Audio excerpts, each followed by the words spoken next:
monde et bienvenue à La Chapelle en ligne. Je m'appelle Loïc et je fais partie de l'équipe pastorale de La Chapelle. J'espère que tu vas bien et que tu es bien installé pour écouter la suite de notre série Rêvons grand et bâtissons maintenant. Aujourd'hui, on écoute notre pasteur principal David Potier qui nous dévoile la vision pour cette nouvelle saison à La Chapelle. On l'écoute ensemble et on se retrouve juste après. Bonjour tout le monde, ça va bien aujourd'hui?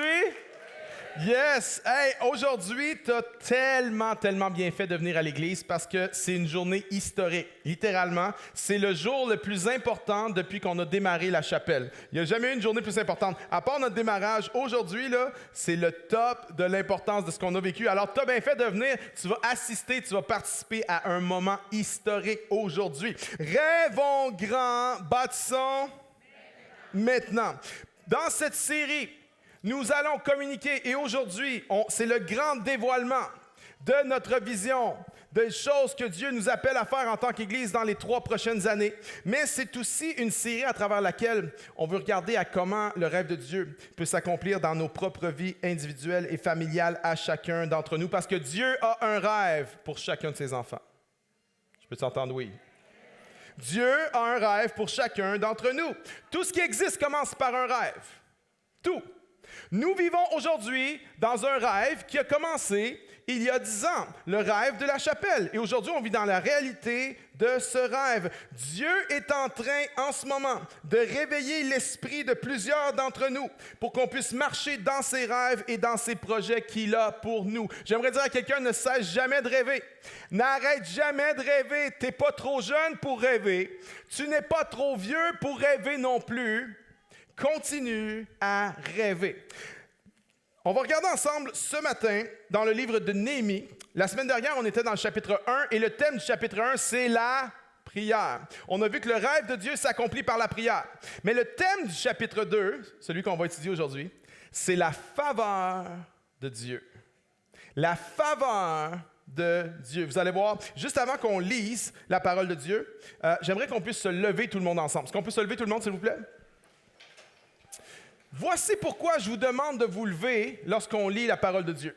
Premièrement, en respect, en révérence pour la parole de Dieu, mais aussi pour se souvenir que lorsqu'on lit ce livre-là, ce n'est pas les paroles de David Potier, c'est les paroles du Seigneur. Il y a quelque chose de puissant et c'est la parole de Dieu qui nous transforme bien plus que la parole de Pasteur David. Alors, il ne faut pas que tu aies une attitude intérieure de dire « Ah, vas-y, là, lis ton affaire de Bible, là, puis après ça, parle-nous, j'aime mieux quand tu nous parles. » Non.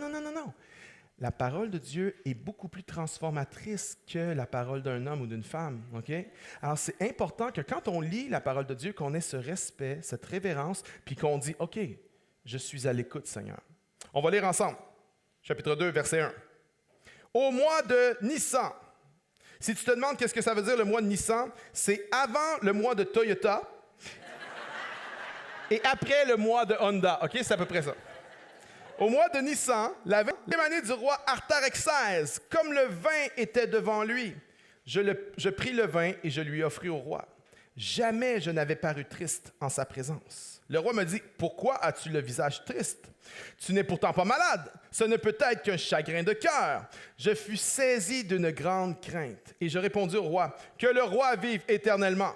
Pourquoi n'aurais-je pas le visage triste alors que la ville où sont les tombeaux de mes pères est détruite et que ses portes ont été dévorées par le feu? » Le roi me dit, « Au fait, que demandes-tu donc? » Je priai le Dieu des cieux et je répondis au roi, « S'il plaît au roi, et si ton serviteur a obtenu ta faveur, envoie-moi en Juda vers la ville des tombeaux de mes pères pour que je la rebâtisse. » Le roi, auprès duquel la reine était assise, me dit alors, « Combien de temps ton voyage durera-t-il et quand seras-tu de retour? » Il plut au roi de me laisser partir et je lui indiquai une durée.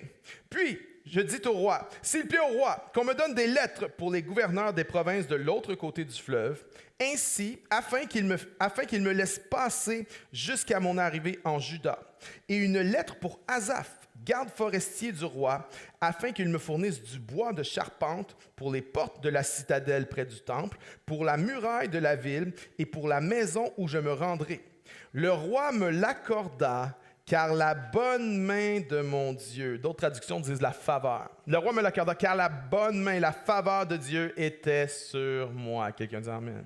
Verset 17, Néhémie se tient devant tout le peuple et il leur dit ceci. Je leur dis alors, vous voyez le malheur où nous sommes. Jérusalem est détruite et ses portes sont brûlées par le feu. Venez, rebâtissons la muraille de Jérusalem et nous ne serons plus dans le déshonneur. Et je leur racontai comment la bonne main de mon Dieu, je leur racontai comment la faveur de Dieu était sur moi. Et quelles paroles le roi m'avait adressées. Ils dirent, levons-nous et bâtissons. Ils se fortifièrent dans cette bonne résolution. Ceci est la parole du Seigneur. Amen. Avant de t'asseoir, dis à 2, 3 personnes, la faveur de Dieu est sur nous. Dis ça à quelqu'un avant de t'asseoir. Vas-y. La faveur de Dieu est sur nous. Oh yeah! La faveur est sur nous.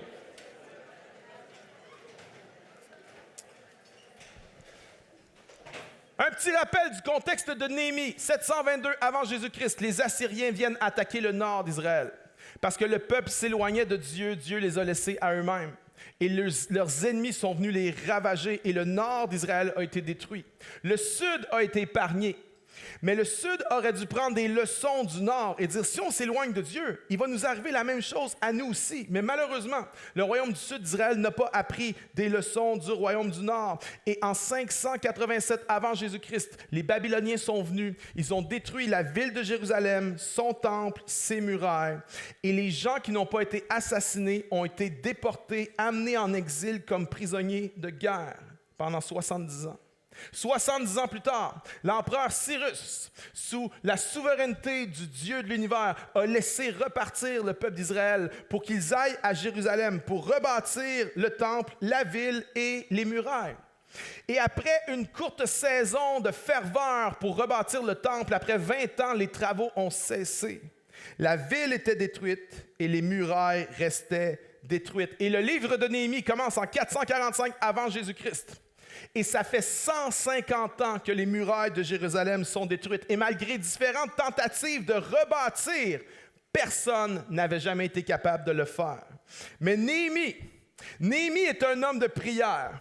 Néhémie est un homme de la faveur de Dieu. Et Néhémie et son groupe vont réussir à faire en 52 jours ce que personne n'avait été capable d'accomplir en 150 ans. Parce que la faveur de Dieu était sur lui. Si tu as manqué le message de la semaine passée, je t'en supplie, va sur notre chaîne YouTube, va sur notre podcast. Je ne dis pas ça pour avoir des likes ou des écoutes. Je dis ça parce que c'est le fondement de notre vision. Va écouter ce message sur la prière. Mais aujourd'hui, on va être dans la faveur de Dieu. Le chapitre 2 est rempli de faveur. À gauche et à droite, ça déborde, ça splash de la faveur de Dieu sur Néhémie et sur le peuple d'Israël. Néhémie a pris des risques. Néhémie a pris le risque de paraître triste dans la présence du roi. Maintenant, qu'est-ce que Néhémie était comme sa fonction? Il était échanson. C'est quoi échanson? C'est celui qui donnait le vin au roi. On appelait ça the cup-bearer. Parce qu'à l'époque, les rois, on veut souvent les empoisonner pour prendre leur place, pour faire des coups d'État. Et Néhémie était l'homme de confiance. C'est lui qui buvait, qui goûtait le vin avant de le donner au roi. Ça, c'était sa job. Alors, quand tu avais cette job-là, tu ne pouvais pas te permettre d'avoir une mauvaise journée. Parce que si tu avais de l'air juste un peu louche, probablement que ta mauvaise journée aurait été ta dernière journée, OK? Parce qu'avec un roi comme le roi Artaxerxès, qui est un narcissique, pervers, parano, c'est sûr que si tu n'as pas de l'air de filer, il va suspecter un complot contre lui. D'ailleurs, Artaxerxès avait fait assassiner son propre frère pour voler son trône, OK? Fait que tu peux imaginer le genre de paranoïa qui est là, et Néhémie est là, puis il n'a pas de l'air à filer.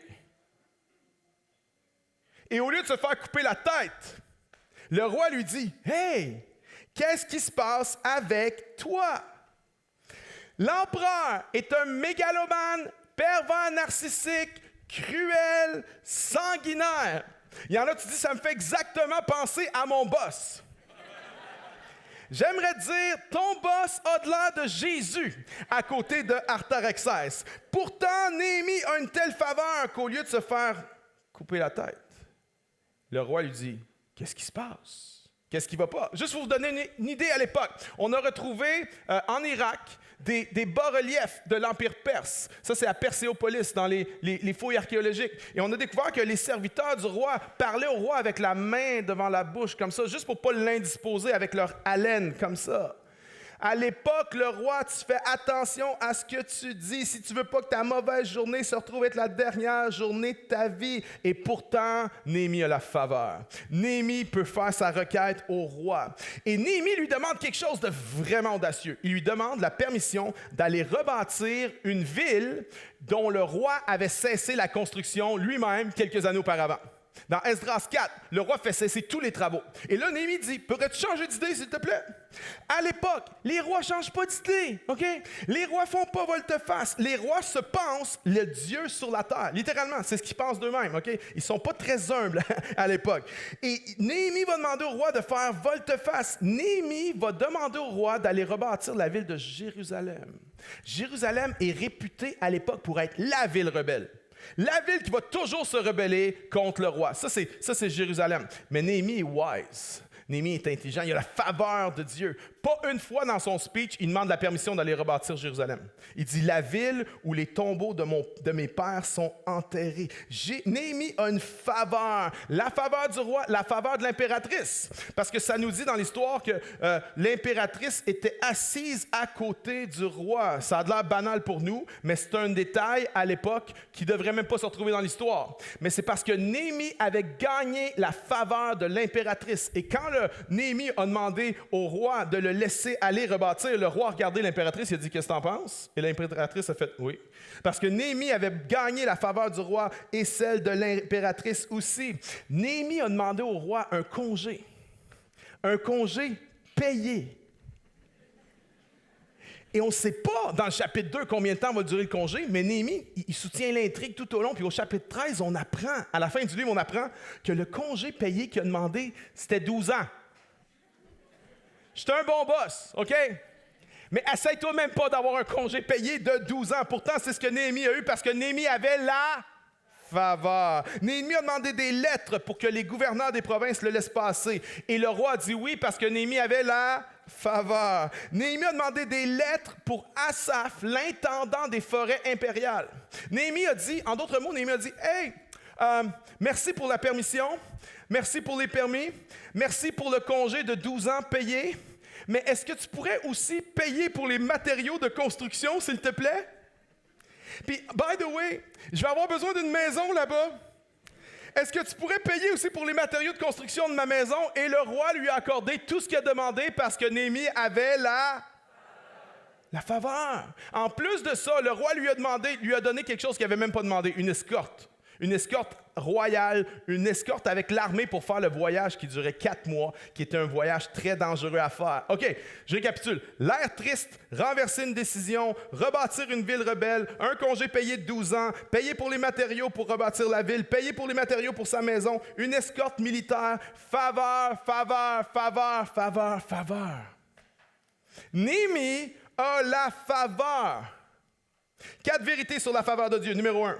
Le rêve de Dieu ne peut s'accomplir sans la faveur de Dieu. Savais-tu que tu peux accomplir tes rêves sans Dieu? Tu savais ça? Tes rêves sans Dieu? Possible. Même s'ils sont grands, même s'ils sont fous, c'est possible d'accomplir tes rêves sans Dieu. Mais c'est impossible d'accomplir le rêve de Dieu sans Dieu. Ça prend la faveur de Dieu pour accomplir le rêve de Dieu. Et c'est moi vous dire, il n'y a rien comme la faveur de Dieu. Je préfère avoir pas grand-chose et avoir la faveur de Dieu que de tout avoir sans la faveur de Dieu. Je préfère être seul contre une armée entière avec la faveur de Dieu que d'avoir une armée avec moi sans la faveur de Dieu. Je préfère être dans les difficultés avec la faveur de Dieu que d'être dans la facilité sans la faveur de Dieu. Je préfère me contenter d'un morceau de pain avec la faveur de Dieu plutôt que de manger les meilleurs plats sans la faveur de Dieu. Je peux t'entendre oui, amen? Mieux vaut un morceau de pain avec l'intégrité. Mieux vaut un morceau de pain avec le Seigneur. Mieux vaut un morceau de pain avec la faveur de Dieu que d'avoir toute la richesse, tout l'argent sans la faveur de Dieu. J'aime mieux être célibataire avec la faveur de Dieu que d'être en couple avec un crapet soleil. J'aime mieux être célibataire avec la faveur de Dieu que d'être en couple sans la faveur de Dieu. Et tout le monde dit Amen, incluant les célibataires. Néhémie a accompli en 52 jours ce que personne n'avait accompli en 150 ans parce que Néhémie avait la faveur du roi. Ou Néhémie avait la faveur de Dieu. Voyez-vous, Néhémie avait la faveur du roi parce que Néhémie avait la faveur de Dieu. Et il y a une chose qui m'éclaire, c'est son journal intime qu'on lit, c'est lui qui raconte l'histoire. Il y a une chose qui m'éclaire dans le texte. J'avais la faveur du roi, guys. Mais ne vous méprenez pas. Ma faveur me venait avant tout de Dieu. Puis il y en a, tu le sais, c'est quoi? Tu l'as vécu, la faveur de Dieu. Tu l'as expérimenté, la faveur de Dieu. Il y en a, tu as pu triompher d'une dépendance dans ta vie, d'une addiction. Mais c'est pas toi. C'est la faveur de Dieu qui l'a fait en toi. Il y en a, la job que tu as, tu n'aurais pas dû l'avoir. C'était au-dessus de ce que tu es capable. Ton entrevue, c'est même pas bien passé. OK? Il aurait dû te flusher, mais tu as eu la job parce que c'est pas toi. C'est la faveur de Dieu sur toi. Il y en a, tu devrais être mort en ce moment. Tu t'es tellement défoncé dans l'abus de substances, tu devrais même plus être là. Mais tu es encore là parce que la faveur de Dieu était sur toi. Tu es encore là parce que Dieu voulait que tu sois là aujourd'hui, que tu puisses apprendre à avoir une relation avec lui. Il y en a, tu as réussi des affaires dans ta vie qui étaient vraiment de l'autre des capacités. Mais c'est la faveur de Dieu qui l'a fait en toi. Quand tu as la faveur de Dieu, les gens vont dire, mais comment tu as fait? Toi, tu as fait ça? Toi? Quand tu as la faveur de Dieu, tu peux surmonter des épreuves que les gens penseraient impossibles à surmonter. Est-ce qu'il y a quelqu'un qui a déjà expérimenté la faveur de Dieu dans la place? Quelqu'un? Est-ce qu'on peut applaudir la faveur de Dieu, mes amis? Allez, plus fort que ça, comment? La faveur de Dieu. Je veux annoncer, déclarer que le prochain 10 ans de notre Église va être un 10 ans de faveur. Qu'on va amener plus de gens à connaître le Seigneur Jésus que dans le premier 10 ans. Qu'on va baptiser plus de gens. On a baptisé 900 personnes dans les 10 premières années. Qu'on va baptiser encore davantage dans les 10 prochaines. Oui, on devrait dire oui. Que nous allons former plus de disciples dans les prochaines 10 ans qu'on en a formé dans les premiers 10 ans parce que la faveur de Dieu est sur nous. Pas parce qu'on le mérite, pas parce qu'on est bon, mais parce que la faveur est là.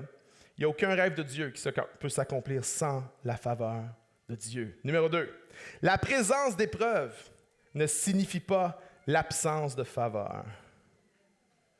Parfois, on a tellement de choses qui nous arrivent qu'on se dit, mais Dieu, t'es où?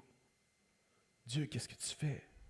Pourtant, je t'aime, je suis là, je suis fidèle, je te sers. Dieu, t'es où? J'aimerais dire, la présence d'épreuves, ça ne signifie pas l'absence de faveur. Néhémie, là, il y a toute une liste d'épreuves.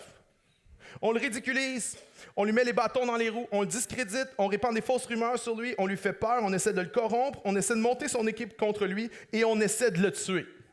Tu as une mauvaise semaine? Néhémie a une mauvaise vie, lui. OK? Et pourtant, la Bible est claire que la faveur de Dieu est sur Néhémie, mais la même Bible est claire que Néhémie a plein d'épreuves.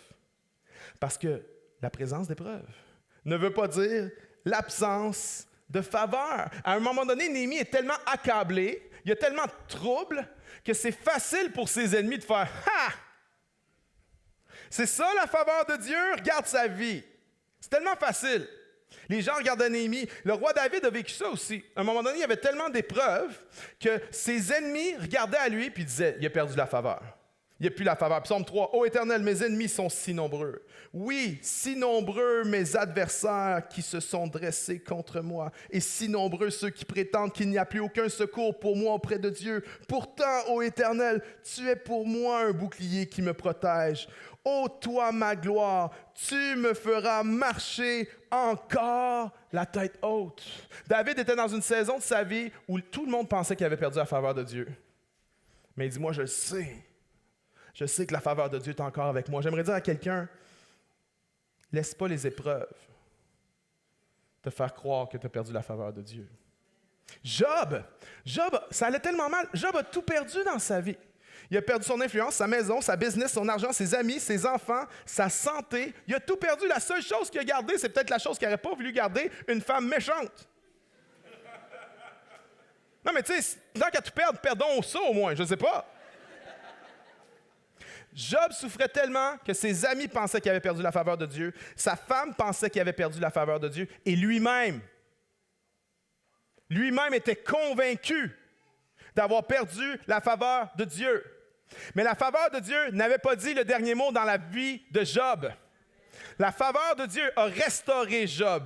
La faveur de Dieu a redonné à Job le double de ce qu'il avait. J'aimerais dire, la faveur de Dieu n'a pas donné son dernier mot dans ta vie, peu importe ce que tu traverses en ce moment. Ne laisse pas les épreuves te faire croire que tu as perdu la faveur de Dieu. J'aimerais dire à quelqu'un, même si Dieu est en train de te discipliner, parce que lorsque tu es vraiment un enfant de Dieu, Dieu ne va pas te laisser à toi-même. Dieu ne va pas laisser David Potier être David Potier. Non, il ne va pas laisser faire ça. Lorsque tu es un enfant de Dieu, lorsque tu es un Jacob, Dieu va te discipliner. Si tu es un Ésaü, Dieu va te laisser à toi-même. Mais lorsque tu es un enfant de Dieu, Dieu va te discipliner. Et parfois, lorsque tu te fais discipliner par Dieu, tu peux en venir à te demander si tu as perdu la faveur de Dieu et les gens autour de toi vont regarder. Les ennemis autour de toi vont se moquer de toi. Mais ce n'est pas parce que Dieu est en train de te discipliner que tu as perdu la faveur de Dieu. Michée 7 dit, « Ne te réjouis pas à mon sujet, mon ennemi, car je suis tombé, je me relèverai. Si je suis assis dans les ténèbres, l'Éternel sera ma lumière. » J'aimerais dire à quelqu'un qui est en train d'être discipliné par Dieu en ce moment, ne rejette pas la discipline de Dieu, accueille la discipline de Dieu et le Seigneur, dans sa faveur, va te restaurer parce que sa faveur est encore sur toi. On devrait applaudir quand même. 3, la faveur générale de Dieu est disponible pour tout le monde. Mais la faveur spéciale de Dieu est disponible seulement pour ses enfants. Savais-tu qu'il y a 2 types de faveur de Dieu? Il y a une faveur générale qui est là sur tous les êtres humains. Il pleut et il neige et il pleut et il neige. Il pleut et il fait soleil sur les bons et sur les mauvais. Et Dieu fait pousser les fruits et les légumes pour les bons et pour les mauvais. Il y a une faveur générale. Mais j'aimerais dire une faveur spécifique qui existe seulement pour celui qui reconnaît que Jésus est Seigneur. Mais si tu es un enfant de Dieu, tu as une faveur spéciale de Dieu sur ta vie. Si tu es un enfant de Dieu et que Dieu avait un frigo, ta photo serait sur le frigo de Dieu. Ta photo serait dans le portefeuille de Dieu.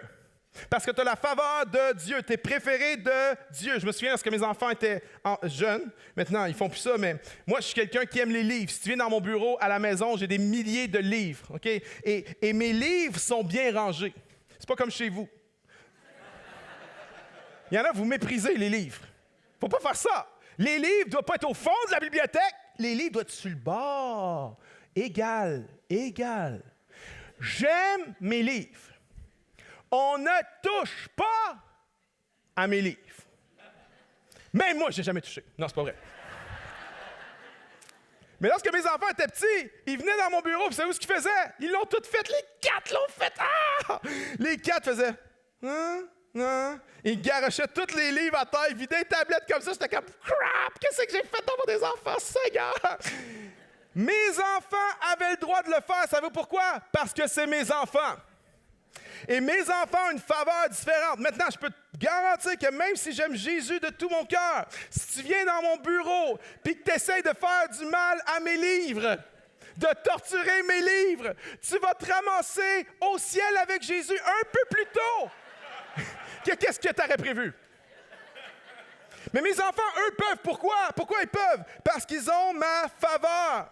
Je me souviens lorsque j'ai voulu faire mon premier prêt à la caisse, j'avais 18 ans. Je commençais à jouer de la guitare, puis je voulais m'acheter une guitare électrique. J'aurais jamais dû faire un prêt pour ça, c'est stupide, mais mes parents se sont dit, on va y laisser apprendre la leçon. Alors, j'arrive à la caisse, puis je rencontre le gérant de la caisse pour faire un prêt. Je me souviens plus, c'était ridicule, 500$, 750$ pour une guitare.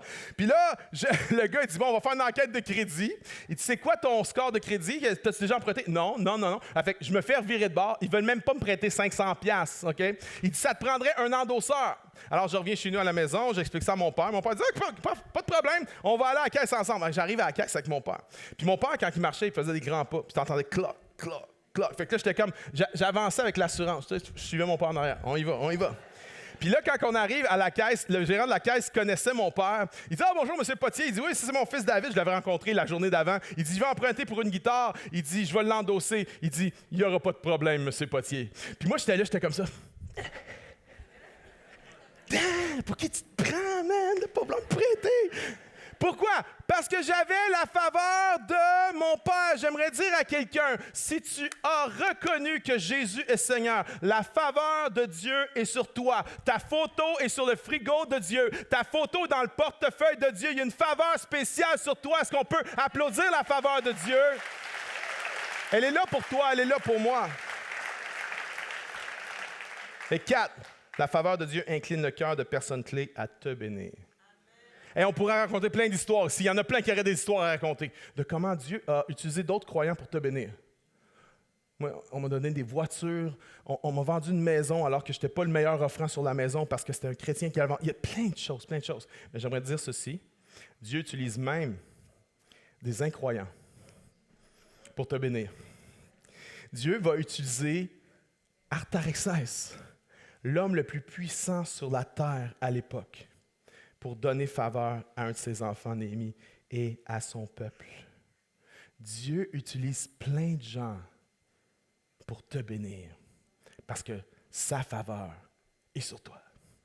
Laissez-moi vous raconter comment la faveur de Dieu est sur nous, la chapelle, comment elle l'a été et comment elle l'est en ce moment. Laissez-moi vous raconter ce qui se passe. Ça fait des mois que j'ai hâte de vous partager ça ce matin, ce que je vais vous dévoiler. Laissez-moi vous raconter une histoire de faveur qui a commencé il y a 10 ans. Il y a 10 ans, on s'assemblait ici pour la première fois dans cet auditorium et on démarrait ce rêve qui s'appelle la chapelle. Et au début, on se disait qu'un bâtiment, ce n'était pas nécessaire, que cette salle-là allait faire la job, qu'on n'avait pas besoin d'avoir un bâtiment qui nous appartient. Mais tout le monde qui a déjà travaillé, servi à l'installation et à la désinstallation, savent très bien qu'il va y avoir une place spéciale au ciel pour nous autres, OK? Parce que c'est tough, même. Alors, après quelques mois, on s'est dit, ça serait peut-être une bonne idée d'avoir un bâtiment. Et on s'est mis à chercher, mais il n'y a pas de nouveau zonage religieux accordé à Montréal. C'était compliqué. Et pendant 9 ans, on a cherché un bâtiment, mais en vain. J'ai visité 85 bâtiments visités ou contemplés. Ça n'a jamais fonctionné. C'est jamais venu proche de fonctionner. Maintenant, je recule il y a 6 ans. Il y a 6 ans, parce que je suis toujours à la recherche de bâtiments. Quand je conduis à Montréal, je suis dangereux. Pourquoi? Parce que je regarde les bâtiments, je suis comme... Seigneur, il y a quelque chose. Et je suis en train de faire des recherches sur Google et j'ai vu cette église catholique dans Cartierville. Je dis, ça n'a pas l'air trop grand, ça a l'air à taille humaine un peu, c'est pas une cathédrale, c'est nice. Oh, il y a une école à côté, il y a un parc, oh, c'est vert, il y a de la place dans les stationnements, dans les rues autour, je trouvais ça vraiment nice. Alors, j'ai demandé à un pasteur de notre équipe d'aller rencontrer les gens là-bas. Puis, les gens, on a dit, est-ce qu'on pourrait louer votre local? Est-ce qu'on pourrait acheter votre local? Et on s'est fait dire non, vous ne pouvez pas louer, puis vous ne pouvez pas acheter. Jamais vous allez avoir ce local-là. Alors, ça va juste rester là. Ça, c'est il y a 6 ans. L'année passée, été 2022, je reçois un appel téléphonique de Mme Maria Gonzalez, qui est une agent immobilier, une chrétienne. Puis elle m'appelle, ça fait des années qu'elle cherche pour nous. Elle m'appelle, elle dit, Pasteur David, il faut que tu viennes voir ça, il y a une église en vente. Je dis, OK, parfait, je vais tout le temps, je suis toujours ready. On va aller voir n'importe quoi, on va aller le voir s'il y a du potentiel là-dedans. J'arrive là-bas avec un groupe de personnes, puis je dis, hey, mais je connais ça. Ça, c'est l'église que j'avais envoyé quelqu'un il y a 6 ans pour voir si on pouvait louer ou acheter, puis qu'on s'est fait dire, jamais vous allez avoir cette place-là. Marianne dit, c'est à vendre, 3,6 millions. On visite le bâtiment, il y a super de potentiel, mais il y a tellement de travaux à faire, mais on se dit, on peut peut-être y arriver, 3,6. Eux, ils ne voulaient pas baisser le prix. Fait qu'on a fait une offre, 3,6 millions, conditionnelle à une inspection du bâtiment. Et à l'inspection, on a découvert tous les problèmes qu'on pensait. Mais il y a un problème qu'on n'avait jamais pensé, qu'on a découvert. Il y avait derrière l'église, enfouis dans le sol, des réservoirs de mazout qui étaient là depuis les années 50 puis qui avaient contaminé tout le sol à l'arrière de l'église. Alors, c'était comme la goutte qui faisait déborder le vase, puis on s'est dit, too much, on se retire. On a backé, on s'est retiré du projet, mais on a dit, Seigneur, comme on fait depuis 9 ans, Seigneur, tu as quelque chose pour nous. C'est pas ça, mais on continue à croire que tu as quelque chose pour nous. Ça, c'est il y a l'année passée, au printemps, été. 8 mois plus tard, je reçois un appel et on nous dit, Monsieur Potier, on va baisser le prix de 3,6 millions à 3,1 millions. J'ai fait, OK. On va aussi payer pour la décontamination des réservoirs de mazout à l'arrière. Ça, c'est 150 000, je dis. OK. Et si vous nous donnez $1 million cash, on va vous financer le 2,1 millions qui reste, on va vous le financer 5 ans, 0% d'intérêt. Alors là, j'ai dit, ouais.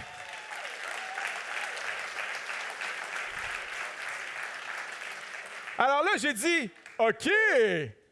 Et on s'est mis à négocier avec eux. Et en plus de tout ça, on a réussi à obtenir, après le 5 ans à 0%, un 5 ans supplémentaire au taux directeur moins 1%. Ça fait presque 10 ans sans intérêt ou à très, très bas intérêt. On s'est dit, wow, OK, c'est fou. Mais ça prend 1 million.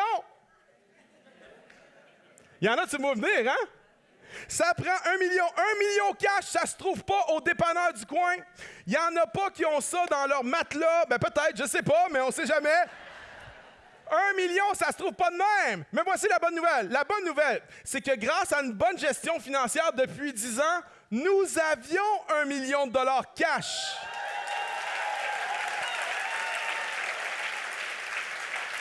Alors, mes amis, je suis fier de vous annoncer, nous sommes propriétaires, mes amis. Est-ce qu'on peut se lever et acclamer le Seigneur? C'est une bonne nouvelle. Allez. Est-ce qu'on peut remercier Dieu pour sa fidélité? Le Seigneur est bon. Merci, Seigneur. Merci, Seigneur, pour ta faveur. Merci, Seigneur, pour ta faveur. Le Seigneur est bon. Hey! 9 ans de prière. 9 ans de prière où Dieu disait, t'arrêtes pas de prier. Est-ce qu'on peut applaudir encore une fois avant de s'asseoir, mes amis?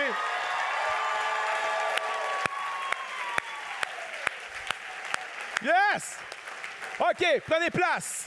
Voulez-vous le voir? On le regarde, OK? On le regarde ensemble une vidéo et je vais commenter. C'est l'ancienne église Sainte-Odile, dans Cartierville, sur le boulevard Salaberry. Il y en a qui restent proches. 45 de Salaberry. C'est à taille humaine, c'est pas une cathédrale. Il y a un presbytère à côté dans lequel on va pouvoir faire des choses vraiment, vraiment géniales. C'est un beau quartier. Il y a une école en arrière. Il y a un parc juste sur le côté là-bas. Il y a du stationnement dans les rues la fin de semaine. C'est vraiment nice. Les gens qui ont fait ce bâtiment-là ont voulu l'élever à la gloire de Jésus. Les gens qui ont donné de leur argent, de leur temps pour bâtir ça l'ont fait à la gloire de Jésus. Et nous allons restaurer l'intention originale de ce bâtiment-là, qui n'était pas d'en faire un studio de yoga, un resto ou des condos. Ça va être un bâtiment qui va servir pour la gloire du Seigneur Jésus. C'est ça qu'on va faire.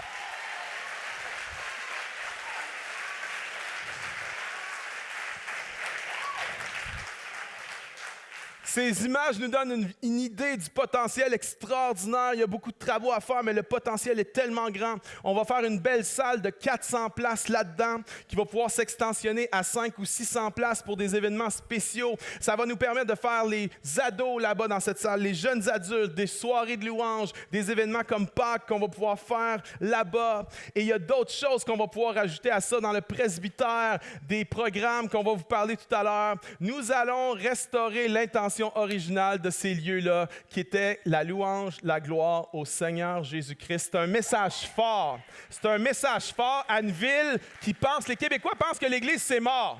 Mais on va envoyer un message fort. L'Église n'est pas morte à Montréal. L'Église n'est pas morte au Québec. Et peut-être par la grâce de Dieu que ça ne sera pas le premier d'une série d'autres bâtiments qu'on va acquérir pour le Seigneur.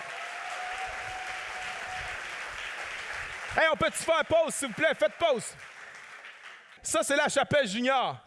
C'est un grand espace qu'on va pouvoir aménager pour nos enfants. Ça va être extraordinaire. Est-ce qu'on peut? Oui, c'est ça. C'est super grand. C'est des milliers de pieds carrés comme ça qu'on va pouvoir diviser pour nos différents groupes d'âge. Puis on va pouvoir faire une salle pour les ados aussi là-dedans. C'est vraiment extraordinaire. Est-ce qu'on peut remercier Dieu encore une fois?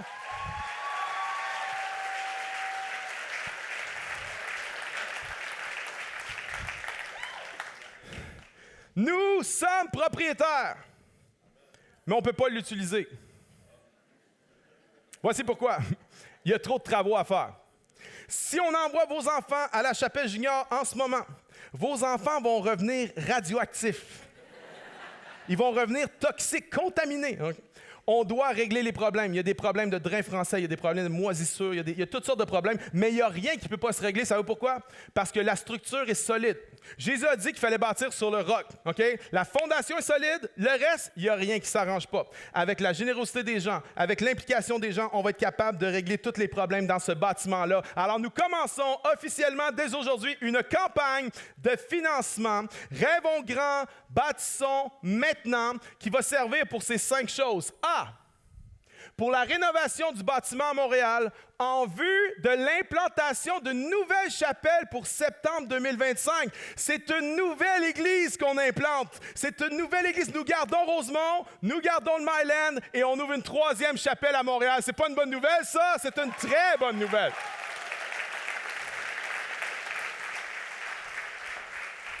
B, pour l'aménagement d'un local, on va ajouter un fonds supplémentaire. Nous voulons aménager pour notre chapelle de Gatineau un local 24 heures, 7 jours sur 7 qui va pouvoir leur servir de quartier général et leur permettre de passer à la prochaine étape. On veut célébrer avec Gatineau aussi. On peut-tu applaudir, mes amis? C'est une bonne initiative.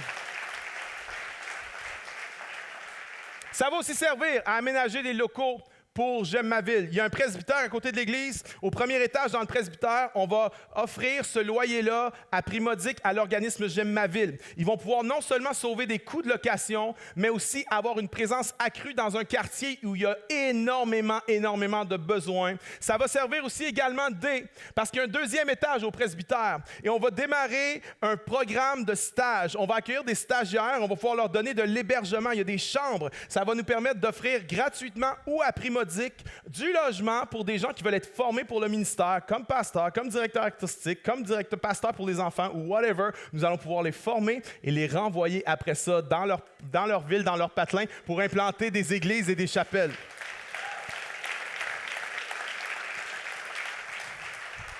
Et nous allons aussi avoir un 10% pour J'aime ma ville. Tout ce qui va être donné, il y a un 10% qui va être donné pour J'aime ma ville parce qu'on veut que J'aime puisse faire des projets d'implication communautaire dans le quartier avant même que l'Église soit démarrée. Tout ça, ça commence aujourd'hui. Levée de fonds, 3,5 millions de dollars. Yeah! Bon.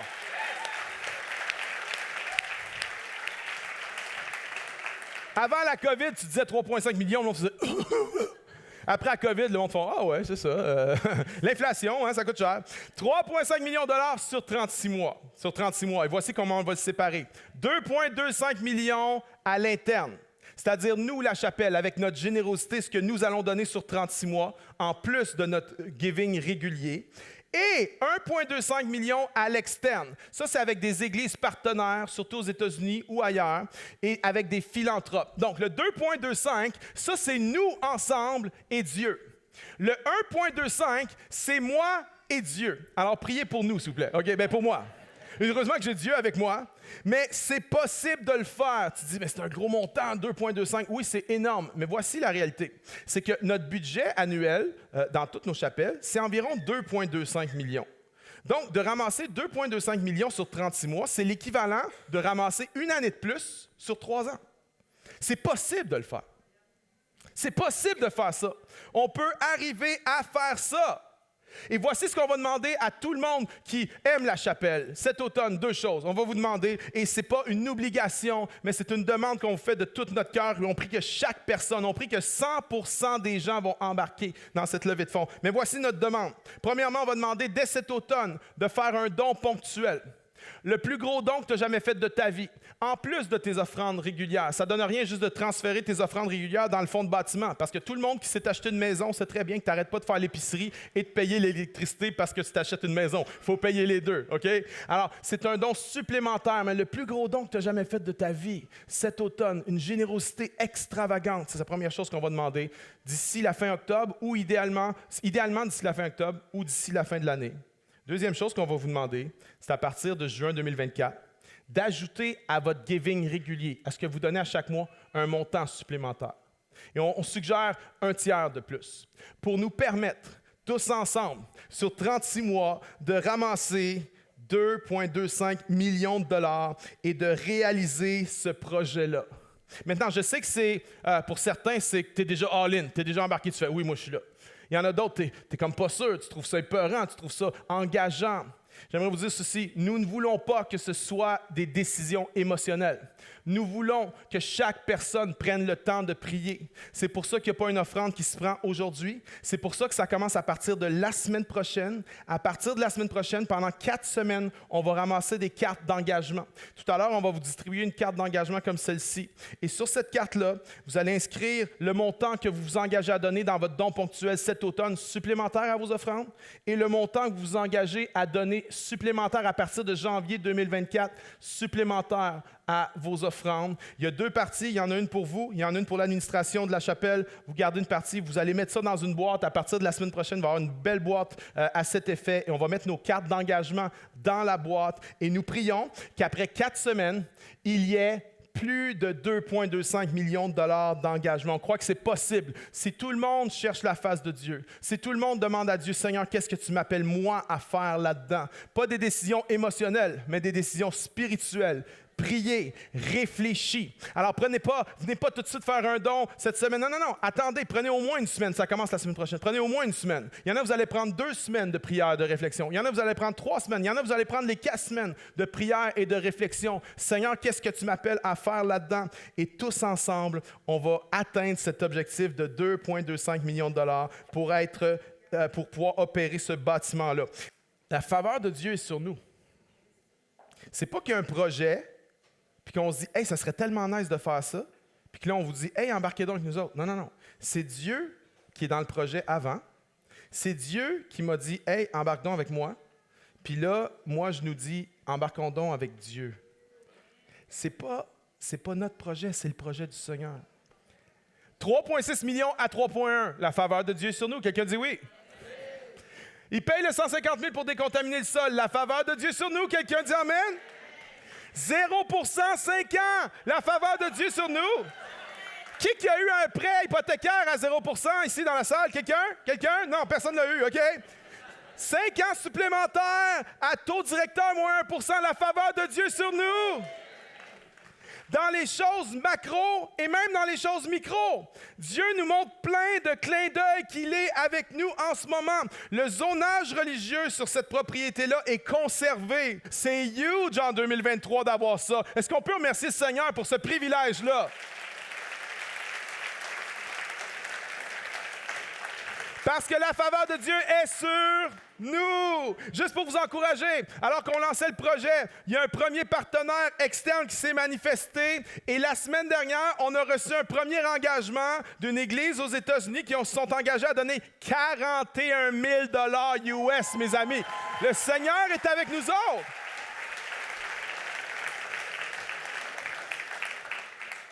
Dans le macro, mais dans le micro.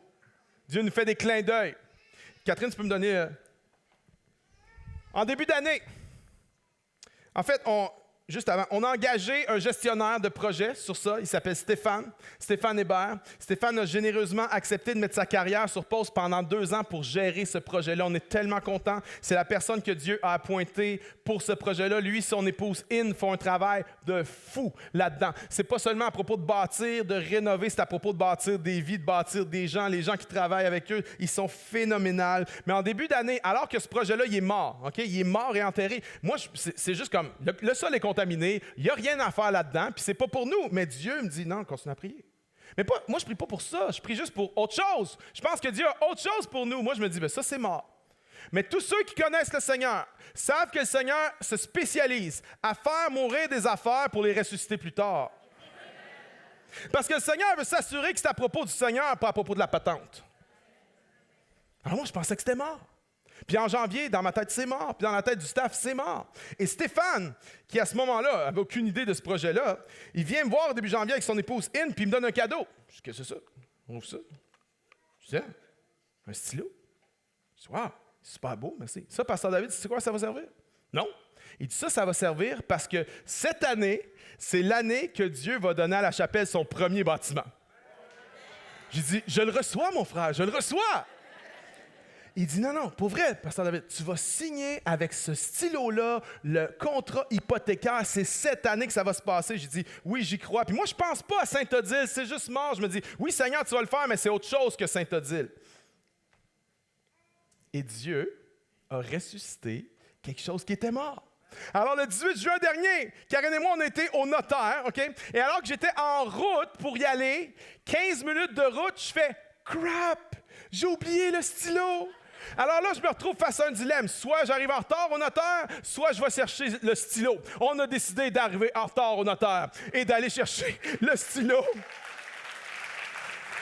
Et on a signé avec ce stylo-là le 18 juin dernier. J'aimerais vous dire, c'est juste un clin d'œil de Dieu. Dieu dit, je suis avec vous. Ma faveur est sur vous. Ma faveur est sur ce projet-là. Est-ce qu'on peut applaudir la faveur de Dieu?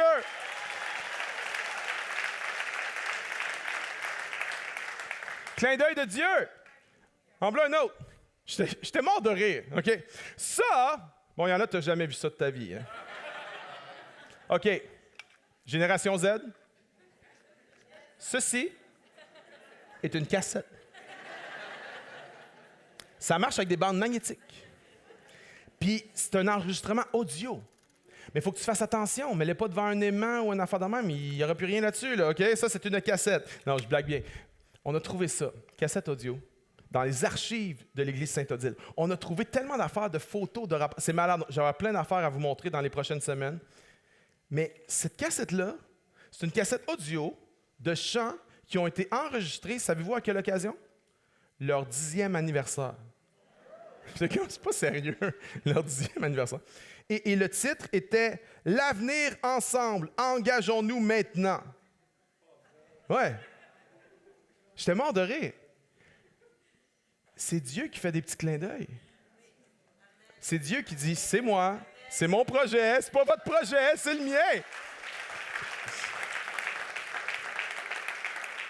Je ne l'ai pas écouté parce que c'est pas vraiment notre style, mais ce que je trouvais vraiment nice, c'est que ces chants-là ont été enregistrés en 3 langues. C'est ce qui est écrit ici. Je n'ai pas écouté, mais c'est écrit version française, anglaise et espagnole. Saviez-vous que lorsqu'on a créé la corporation de La Chapelle, on a enregistré le nom en français, en anglais et en espagnol? Dans le macro comme dans le micro, Dieu nous dit, c'est mon projet, je suis avec vous. Quel réconfort, quelle assurance de savoir que ce n'est pas le projet de notre ego, ce n'est pas le projet de nos propres désirs, mais c'est le projet du Seigneur. Et c'est à nous à avancer dans ce que Dieu nous demande de faire. Rêvons grand. Bâtissons maintenant. Je veux qu'on rêve ensemble. Mais je ne veux pas qu'on rêve nos rêves, je veux qu'on rêve le rêve de Dieu. Et lorsqu'on est en train de faire du recording pour cette série, on faisait plein de vidéos, puis à un moment donné, l'équipe m'a posé une question, ils étaient en train de m'enregistrer, Karine et moi, puis ils m'ont posé la question, « Qu'est-ce que tu rêves pour l'Église, David? » Puis ça s'est mis à sortir, c'était comme une fontaine. Ça s'est mis à sortir, puis j'ai fait, OK, mais c'était même pas moi là, qui parlait, c'était le Saint-Esprit qui parlait à travers moi. Donc, laissez-moi vous montrer une vidéo de moi, c'est weird, mais je voulais que vous puissiez entendre le rêve de Dieu pour La Chapelle. On regarde ça ensemble. Je rêve d'une église où tout le monde trouve sa place.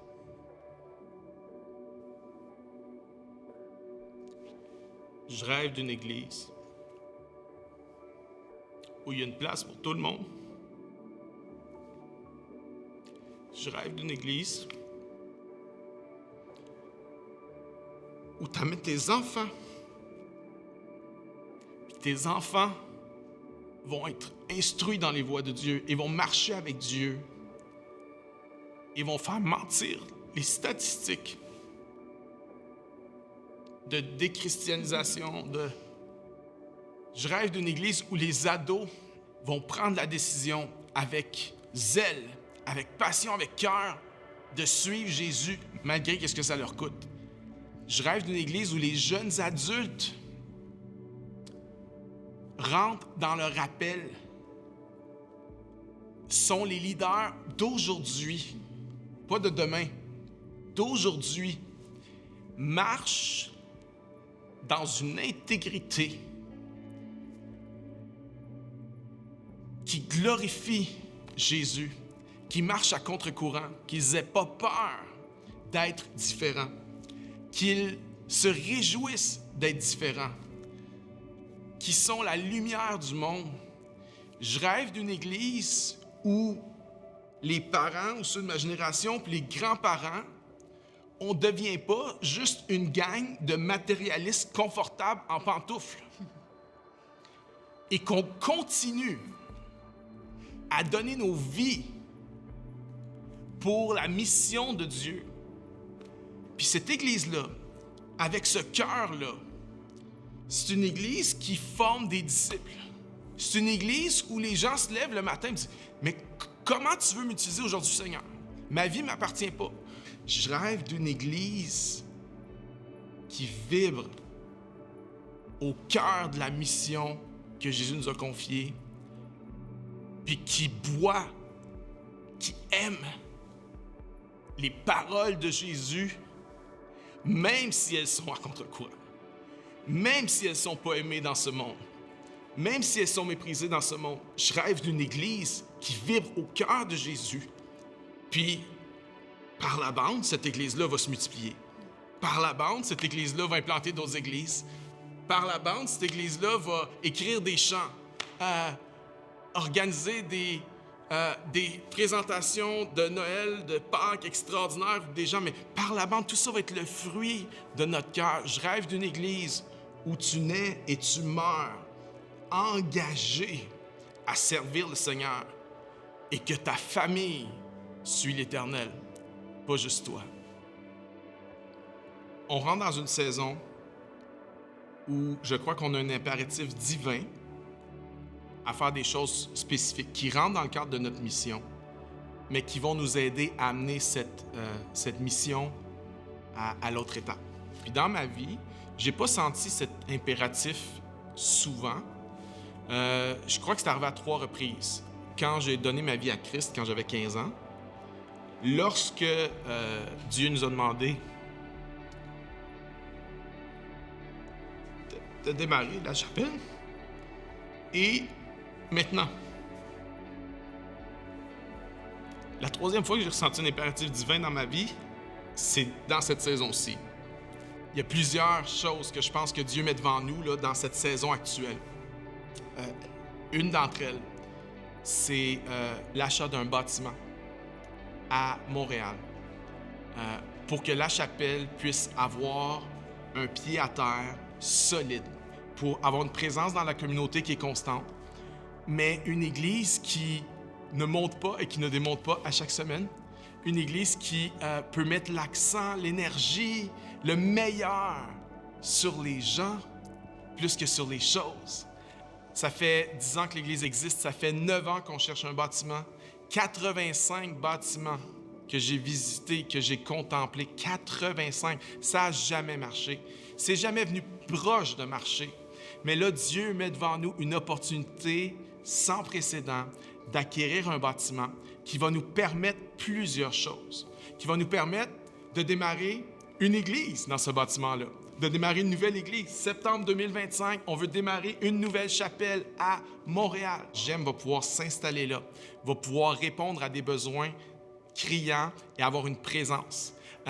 Ces locaux-là vont aussi nous permettre de former des leaders, de former des nouveaux pasteurs, de former des gens qui vont implanter des chapelles. Ces locaux-là vont nous permettre aussi d'accueillir toutes sortes d'événements qu'on n'est pas capable d'accueillir en ce moment.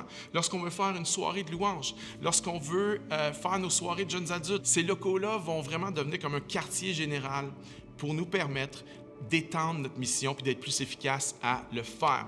Mais on veut aussi que nos autres chapelles puissent être plus solides. Et ce projet-là, c'est aussi à propos d'amener des locaux permanents à Gatineau pour que notre chapelle à Gatineau puisse avoir aussi un quartier général et avoir une base solide pour laquelle multiplier à Gatineau également. Je crois que c'est le moment pour nous de rêver grand, d'entendre qu'est-ce que Dieu veut de nous, d'entendre qu'est-ce que Dieu veut qu'on fasse et de s'y engager maintenant, de bâtir maintenant. Même si on vit dans des temps intenses, on vit dans des temps d'opportunités extraordinaires où Dieu va réveiller l'esprit de beaucoup de personnes pour venir à lui. Et Dieu veut utiliser la chapelle dans toutes nos villes pour que ces gens-là, qu'il est en train de réveiller leur esprit, il veut nous utiliser, nous, pour aller vers eux, pour les inclure avec nous, pour les former comme disciples et qu'eux, à leur tour, puissent aller vers d'autres et les former comme disciples et qu'eux, à leur tour, puissent aller vers d'autres et les former comme disciples. Ne manquons pas ce que Dieu veut qu'on fasse maintenant. C'est le temps de rêver, mais c'est le temps d'agir aussi. Puis dans ta vie, peut-être personnelle aussi, peut-être que tu as arrêté de rêver, mais c'est le temps de recommencer à rêver. Pas rêver tes rêves à toi, pas rêver les rêves égoïstes, non, mais de savoir, Dieu, qu'est-ce que tu veux que je fasse? De rêver grand à nouveau et de se mettre en marche maintenant. Rêvons grand, bâtissons maintenant.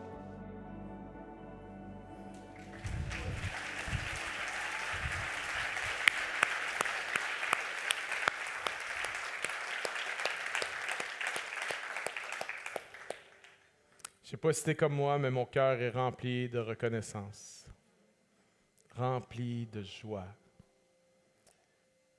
Est-ce qu'on peut prendre cette carte dans nos mains, s'il vous plaît? Est-ce qu'on peut se lever ensemble?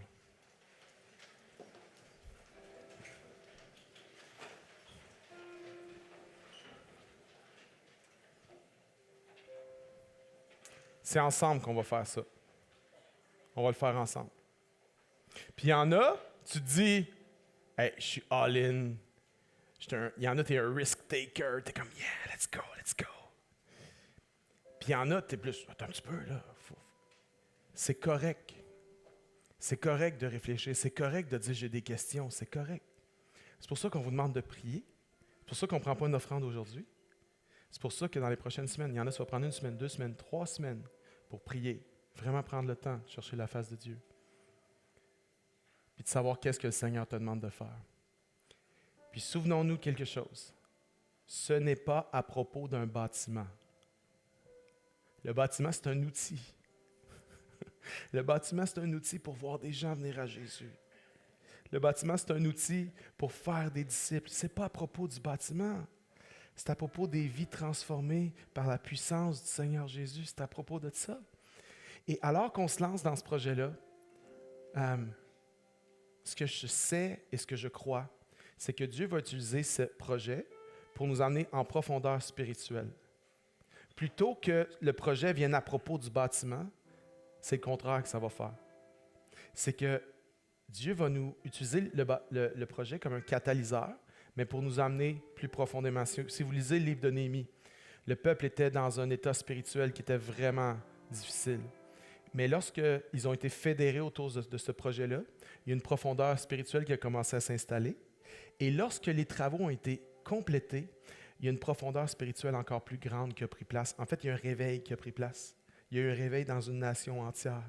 Et moi, je prie, je crois que ce projet-là va nous emmener en profondeur dès maintenant, alors qu'on y entre maintenant.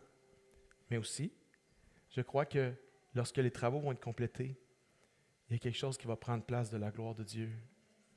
Une profondeur spirituelle. Il y en a, surfent sur la vague de ce que Dieu est en train de faire en ce moment. Parce qu'il y en a, tu t'es assoupi spirituellement. Puis je parle surtout à ceux qui sont chrétiens depuis longtemps comme moi. Les matérialistes en pantoufles, là. C'est nous les vieux. Je m'inclus dedans. Ne manquons pas. Puis c'est pas à propos seulement de donner quelque chose. Oh non, non, non, non. C'est à propos de ton cœur puis de ton engagement à la mission du Seigneur plus qu'à ton confort personnel. Puis tous ensemble, on va faire ce que Dieu s'attend de nous. On va marcher à sa suite. Est-ce qu'on peut juste prendre cette carte puis juste comme un geste symbolique, et ça n'engage à rien à ce moment-ci, mais j'aimerais demander à tout le monde juste de prendre la carte puis présente-la au Seigneur comme ça. Lève-la devant lui. Et je vais prier pour nous. Seigneur, je te prie pour chaque personne ici. Merci qu'on a le privilège d'assister à ce moment, de faire partie de ce moment historique. Mais on ne veut pas être des spectateurs. On ne veut pas, Seigneur Dieu, se priver d'investir dans les choses qui importent le plus. Alors, je te prie que dans les prochaines semaines, que je te prie que chacun te permette de parler à son cœur. Que chacun puisse se disposer à toi, prendre du temps avec toi, prier, chercher ta face pour entendre qu'est-ce que tu t'attends de nous. Et que chacun puisse obéir à ta voix, à ta demande. Je te prie que tu viennes réveiller les esprits, que tu viennes réveiller les cœurs. Je te prie, puis je te remercie que tu es déjà en train de le faire, que ce projet, ce n'est pas à propos d'un bâtiment. Ce projet, c'est à propos de dizaines et de centaines et de milliers de personnes qui vont venir à la connaissance de Jésus-Christ et qui vont être transformées par la puissance de l'Évangile. Ce projet, c'est à propos de personnes comme Stéphane qui étaient dans la toxicomanie, mais qui ont été délivrées par la puissance de Jésus. Ce projet, c'est à propos de gens qui étaient sans espérance, sans Dieu et qui ont trouvé un sens à leur vie. Ce projet est à propos d'amener un réveil dans cette ville. Et je te remercie, Seigneur, que tu vas utiliser chacun d'entre nous pour le faire. Alors qu'on entre dans cette réflexion dans les prochains jours et les prochaines semaines, que chacun te laisse la place pour te permettre de leur parler et de faire ta volonté. C'est dans le nom de Jésus qu'on a prié. Tout le monde dit? Amen. Amen. Maintenant, ce qu'on va faire, on va déposer la carte et on va louer le Seigneur. Vous êtes d'accord avec moi? Le Seigneur est digne de louange, le Seigneur est digne d'adoration. Et alors qu'on loue son nom, j'espère qu'il y a une reconnaissance qui va monter en toi. Seigneur, 9 ans de prière, il y en a t'as saigné, t'as sacrifié, t'as cru dans tout ce que cette Église est. Puis là, c'est une récompense que Dieu nous donne, c'est une faveur que Dieu nous donne. Alors qu'on chante, j'espère qu'il va y avoir une reconnaissance qui va monter en toi. Mais alors qu'on chante, j'espère aussi qu'il va y avoir une consécration qui monte en toi. Dis, Seigneur, je m'abandonne à toi à nouveau. Je me donne à toi à nouveau. Et ce que tu veux que je fasse, je vais le faire pour la gloire de ton nom, mes amis. Chantons, louons et adorons le Seigneur ensemble.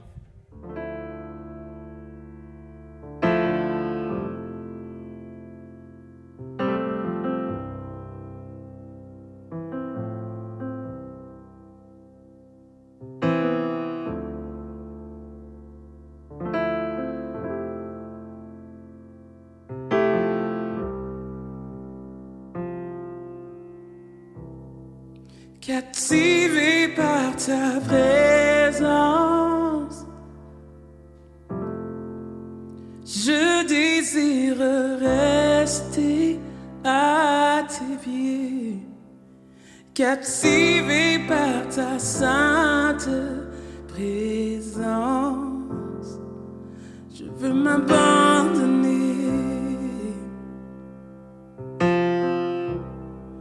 Oh, je ne cherche pas ta main. Tu ne me dois rien, tu m'as comblé. Au-delà de ce que tu peux faire, je veux ton cœur.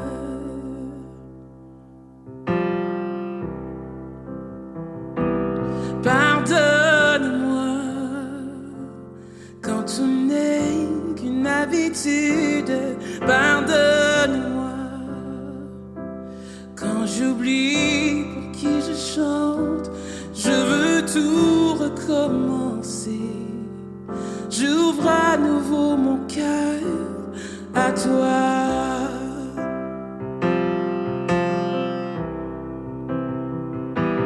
Pardonne-moi quand je ne pensais qu'à moi seul. Pardonne-moi lorsque toi seul ne suffit pas.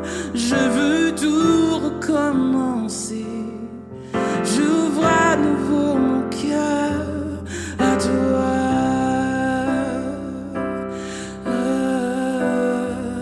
Captivé par ta présence,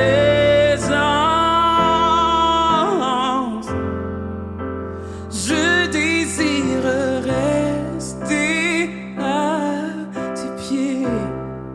Captivé par ta sainte présence, je veux m'abandonner.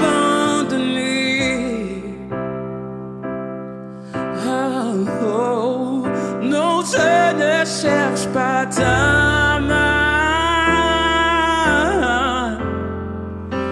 Tu ne me dois rien, tu au-delà de ce que tu peux faire. Je veux ton cœur.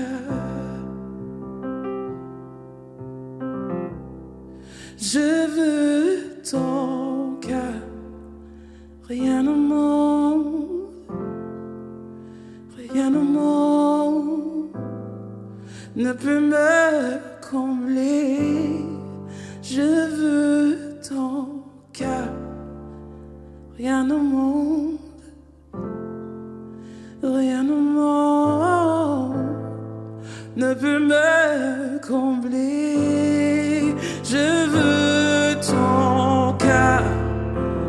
Rien au monde, rien au monde ne peut me combler. Je veux ton cœur. Rien au monde, rien au monde ne peut me combler. Je veux ton cœur. Rien au monde, rien au monde ne peut me combler. Je veux ton cœur. Rien au monde, rien au monde ne peut me combler.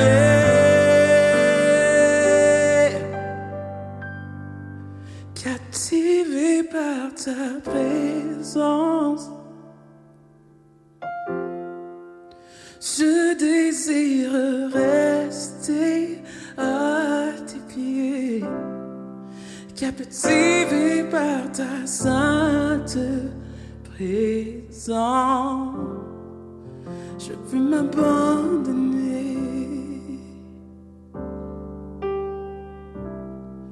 Non, je ne cherche pas ta main. Tu ne me dois rien, tu m'as comblé. Au-delà de ce que tu peux faire, je veux ton cœur. Merci David pour la profondeur de ton message. Que la bonne main de notre Dieu soit sur toi cette semaine dans tout ce que tu entreprendras. N'oublie pas que la présence d'épreuves ne signifie pas l'absence de la faveur de Dieu. Sois béni cette semaine. Ça y est, la chapelle souffle ses 10 chandelles cette année. On veut t'inviter à venir célébrer cet événement unique avec nous le dimanche 1er octobre à la TOU à Montréal. Il y aura 2 célébrations le matin à 9h et 11h30 et un concert de louanges à 16h. Ce sera une fête remplie de souvenirs où on va célébrer la fidélité de Dieu au cours des dernières années, les vies qu'il a transformées et les bénédictions à venir. Pour fêter ce 10e anniversaire comme il se doit, on se retrouve toutes les chapelles sous un même toit à la TOU. Ce sera une journée mémorable. J'espère te voir là-bas. En attendant, tu peux nous rejoindre demain midi sur notre after sur Zoom. C'est toujours un moment encourageant pour prier les uns pour les autres, échanger sur le message et apprendre à se connaître. Tu trouveras le lien sur notre site web. Merci pour ta générosité semaine après semaine. Chaque don nous aide à construire l'Église. Merci beaucoup de participer à ça. Et tu as entendu aujourd'hui les grands projets qui s'en viennent à la chapelle. Alors si tu veux t'inscrire dans ces projets-là, si la chapelle est en Église, ou si tu as envie de contribuer à la mission que Dieu nous a donnée, je t'encourage à aller faire un tour sur lachapelle.me/rêvonsgrands. Tu peux aussi aller sur notre application ou sur notre site web sous l'onglet « Donner » pour soutenir la chapelle. Un grand merci pour ta générosité. Merci d'avoir été avec nous pour cette réunion. On se revoit la semaine prochaine pour la suite de notre série « Rêvons grand, bâtissons maintenant » en présentiel dans l'une de nos chapelles ou en ligne. D'ici là, bonne semaine.